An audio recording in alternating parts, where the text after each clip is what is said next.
If you're experiencing a stuck loading screen in Apex Legends, follow these steps to quickly resolve the issue and get back into the game.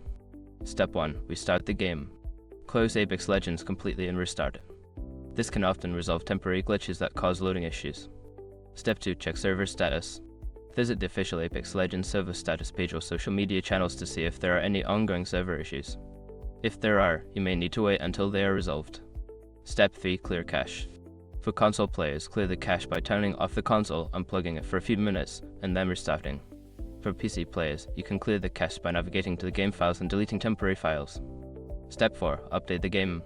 Ensure that Apex Legends is updated to the latest version. Check for updates on your platform and install any available patches. Step 5. Reinstall the game. If the issue persists, consider uninstalling and then reinstalling Apex Legends. This can fix corrupted files that may be causing the loading screen problem. By following these steps, you should be able to resolve the loading screen issue and enjoy playing Apex Legends again.